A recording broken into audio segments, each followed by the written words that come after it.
Di arah Zaporozhye, unit pengelompokan pasukan, penerbangan, artileri, dan sistem penyembur api berat Rusia berhasil menghalau dua serangan kelompok penyerang Brigade Serangan Lintas Udara ke-82 Ukraina dekat Verbovoye, wilayah Zaporozhye. Selain itu, prajurit, tenaga kerja dan perangkat keras musuh Brigade Serangan Udara Ukraina ke-47, mobil udara ke-48, dan ke-82 diserang di dekat Rabotino, wilayah Zaporozhye. Kerugian musuh berjumlah lebih dari 205 prajurit Ukraina, 1 tank, 3 kendaraan tempur lapis baja, dan 2 kendaraan bermotor, demikian menurut Kementerian Pertahanan Rusia, tanggal 13 September. Selama perang kontra baterai, howitzer M777 dan M119 buatan AS, 4D30 senjata, 1 senjata D20, dan 1 howitzer Mesta B terkena serangan.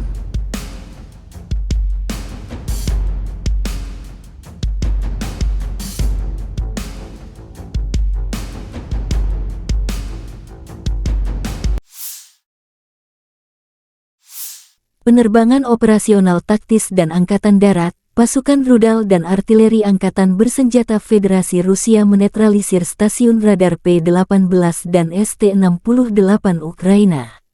Radar untuk mendeteksi dan melacak target udara di dekat Lukasevo, wilayah Zaporozhye, dan Krutoyarovka, wilayah Dnepropetrovsk, serta tenaga musuh dan perangkat keras militer di 129 wilayah. Fasilitas pertahanan udara Rusia menembak jatuh 5 proyektil yang diluncurkan oleh peluncur roket ganda HIMARS kiriman AS. Selain itu, 37 kendaraan udara tak berawak Ukraina dihancurkan dan diredam oleh stasiun peperangan elektronik di dekat Blagodatnoye, Zaitsevo, Republik Rakyat Donetsk Verkhnekamenka, Novovodianoye, Republik Rakyat Lugansk Kardasinka, Sagi, wilayah Kherson, Novogorovka dan Tarasovka, Zaporozhye wilayah.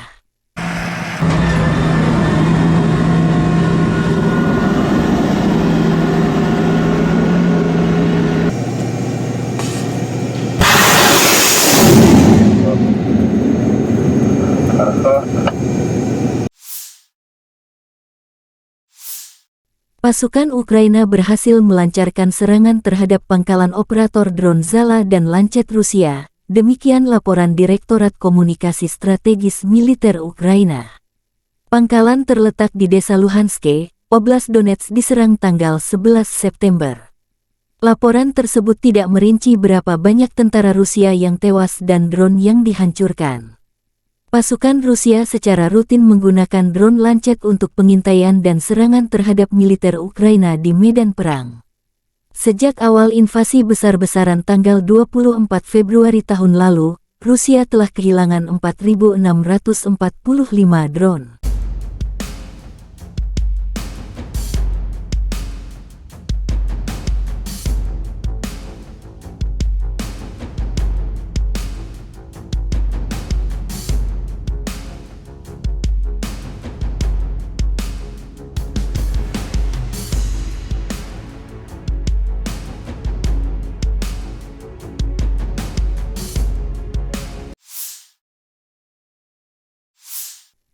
Dalam 24 jam terakhir, terjadi 24 kontak senjata di beberapa wilayah.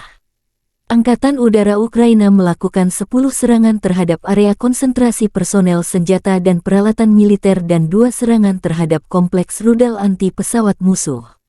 Angkatan Bersenjata Rusia juga kehilangan 1 pos kendali, 1 kompleks rudal anti-pesawat, 10 artileri, 2 gudang amunisi dan stasiun peperangan elektronik musuh dihantam oleh unit-unit pasukan rudal. Menurut Direktorat Komunikasi Strategis Militer Ukraina, Rusia juga kehilangan 16 tank, 14 kendaraan tempur lapis baja, dan 34 unit artileri dalam 24 jam terakhir.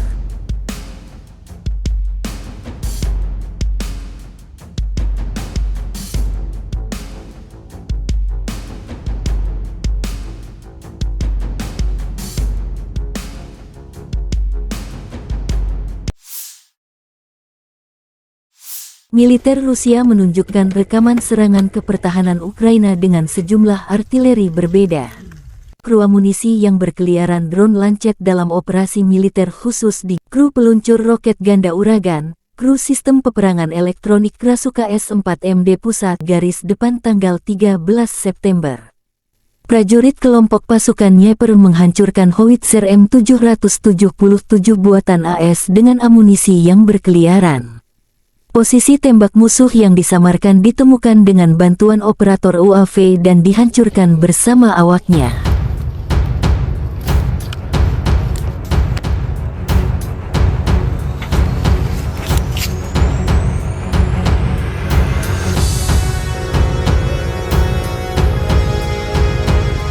Запуск! Рук ушел!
Angkatan Bersenjata Ukraina melaporkan tanggal 13 September bahwa Rusia total kehilangan 270.350 tentara di Ukraina sejak awal invasi skala penuh tanggal 24 Februari tahun 2022.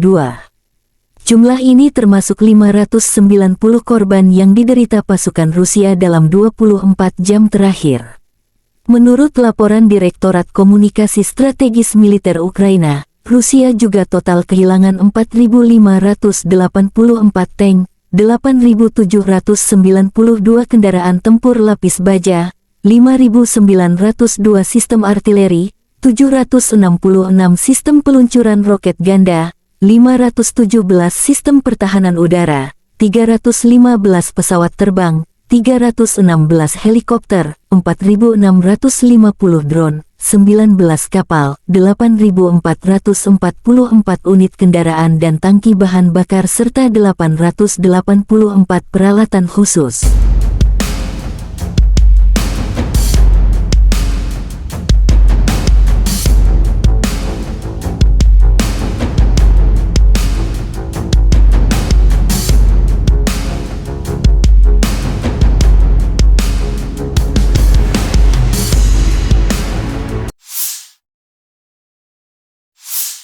Menurut pernyataan resmi Kementerian Pertahanan Federasi Rusia, Angkatan Bersenjata Ukraina secara total kehilangan 467 pesawat, 248 helikopter, 6.706 kendaraan udara tak berawak, 437 sistem rudal pertahanan udara, 11.811 tank dan kendaraan tempur lapis baja lainnya.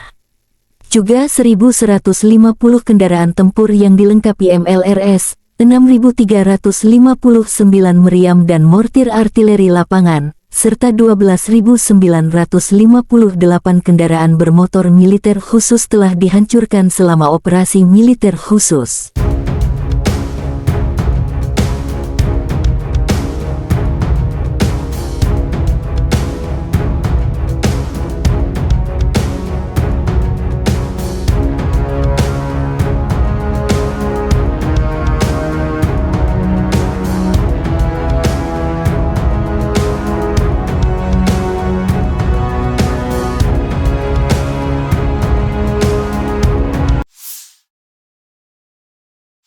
Бажаю здоров'я, шановні українці, українки. Звіт за день. Перший закон про електронне декларування.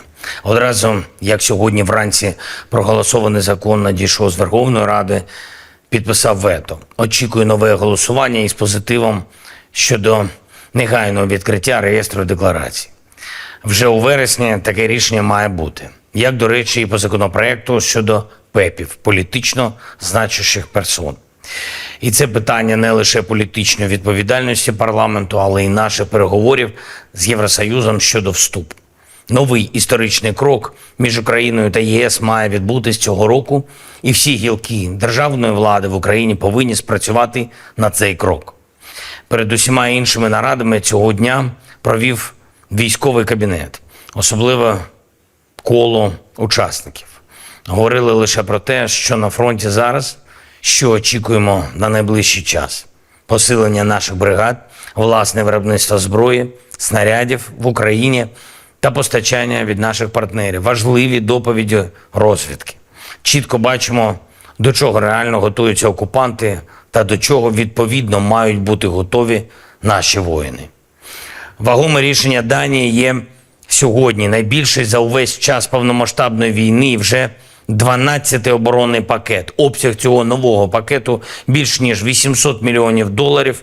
За змістом саме те, про що ми домовлялись з пані прем'єр-міністром Метте Фредеріксен та її урядовою командою. Хороше посилення, дякую за нього.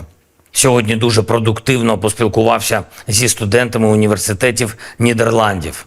Це був широкий формат, кілька університетів, доволі політичні були питання. Дійсно хороша увага до України, до нашої боротьби за свободу. І велике сподівання, що ми повернемо мир всій нашій землі, всім нашим людям без виключення. Я вдячний Нідерландам, і суспільству, і політичній спільноті, і тобі, Марку, пане прем'єр-міністре, особисто за таку щиру підтримку України і за віру в Україну, у наших людей. І, звичайно, наші воїни. Сьогодні є за що подякувати усім воїнам нашої 95-ї окремої бригади ДШВ, 3-я штурмова «Молодці хлопці», об'єднана штурмова бригада Національної поліції «Людь». Дякую, всі 3 бригади відзначились в боях на Бахмутському напрямку. Важливі, успішні дії. 46-та окрема аеромобільна, 47-ма окрема механізована. Дякую вам, воїни, за ваш рух вперед. 72-га окрема механізована бригада та 79-та окрема ДШВ. Дякую за надзвичайно міцний захист наших позицій. І особливо відзначу сьогодні спецпідрозділи ГУР, які виконують завдання в районі Кліщіївки та в інших надзвичайно гарячих точках. Дякую вам, хлопці. Слава Україні! Все, можно сказать, на кнопочках. Тумблера. Машина новая. Для механика вообще рай, наверное. Как бы все идеально. Элементарные запуски проще. Управление в ней гораздо лучше. По двигателю мощнее. Кондиционер есть в машине. Как бы работает прохлада. Закрыто едем вообще шикарно. Без разницы против кого. На чем? Мы знаем, наша техника гораздо лучше. Надежней. В любом климате ездят. То есть нам ни грязь, ни снег, ни жара, ничего не страшно. То ведем огонь с закрытых огневых позиций, также выкатываемся на прямую наводку, отрабатываем по противнику, по пехоте противника, по машинам, по опорным пунктам. Бывает нет, по танку работаем, потому что бывает выкатывается, кошмарит наших ребят. Бывает передвижение колонн отрабатываем, но чаще всего по опорным пунктам, чтобы отработать, и наша пехота, соответственно, зашла уже, закрепилась на позициях. Чаще всего в рацию слышно, что молодцы, спасибо большое за работу.